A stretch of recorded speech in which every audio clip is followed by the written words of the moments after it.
Assalamualaikum warahmatullahi wabarakatuh. Saya Ira. Pada kali ini saya ingin membahas mengenai kenapa sih masih terjebak dalam siklus dosa. Oke, sebelum lanjut pada pembahasannya, mungkin materi pada kali ini juga sebagai pengingat untuk saya dan juga semoga bisa bermanfaat untuk teman-teman. Oke, di sini saya membahas mengenai dosa. Ada orang yang sholat, ada orang yang baca Al-Quran setiap hari. Ya kelihatannya sih religius di luar, tapi nggak tahu mungkin di balik itu semua ada dosa yang tetap diulang terus menerus. Biasanya dosa ini dilakukan di waktu sepi atau sendirian. Kenapa sih bisa begitu ya? Ternyata masalah dosa itu nggak cuma soal spiritual. Ada faktor lain yang sering kita abaikan, misalnya masalah psikolog. Dan dua-duanya harus ditangani secara bersamaan. Kalau enggak, kamu bakalan terus terjebak dalam siklus dosa yang sama. Pertama, masalah psikolog itu sebenarnya adalah soal trigger atau soal pemicu.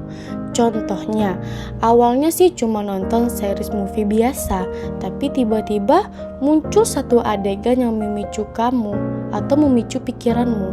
Dan akhirnya, you know lah. Kemudian, lanjut ke website streaming yang lain atau lanjut dosa yang lebih parah. Nah, trigger itu bisa waktu, tempat, suasana, atau kebiasaan kecil yang gak kamu sadari. Nah, untuk solusinya adalah dari saya pribadi. Pertama, kamu bisa mengenali pola dosamu, kapan kamu biasanya jatuh pada dosa tersebut, dan di mana kamu melakukan dosa tersebut dan lagi ngapain. Kalau dosa itu datang pas kamu sendirian di dalam kamar, mungkin hal yang bisa kamu lakukan adalah mengurangi atau jangan membawa HP ke kamar. Dan kalau seandainya dosa itu datang di waktu malam hari, ubah pola tidurmu lebih cepat. Ingat, kamu harus tahu cara mengubah medan tempurnya. Nah, sekarang lanjut kita bahas sisi spiritualnya.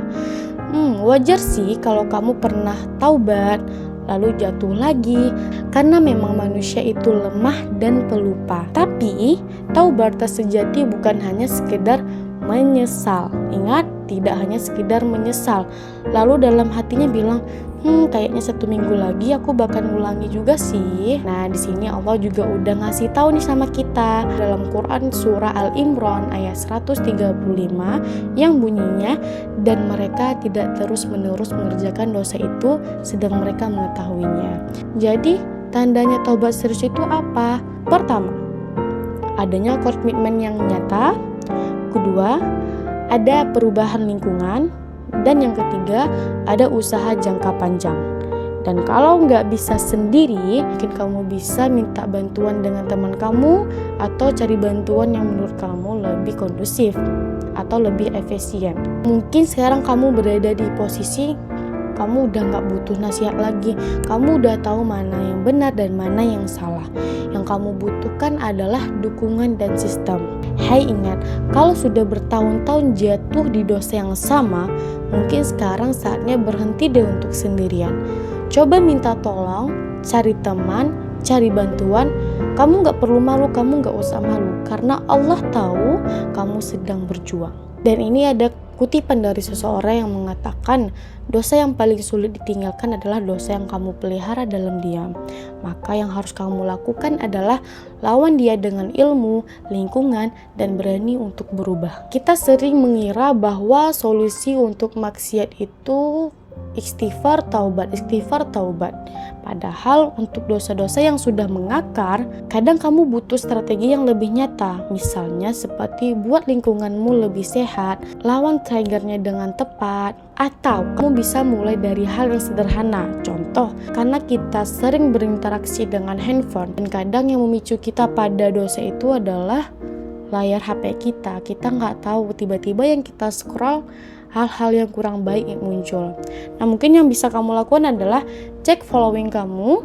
Jangan sampai timeline sosmedmu menjadi trigger kamu untuk kembali terjebak dalam siklus dosa yang sama. Bahwa sesungguhnya kalau Allah sudah membuka pintu kesadaran kita akan hal ini, jangan diam terlalu lama di pintu dosa ini. Ayo pulang sedikit demi sedikit tapi serius. Kamu pasti bisa kalau kamu betul-betul ingin berubah. Allahumma barik. Barakallahu fiik.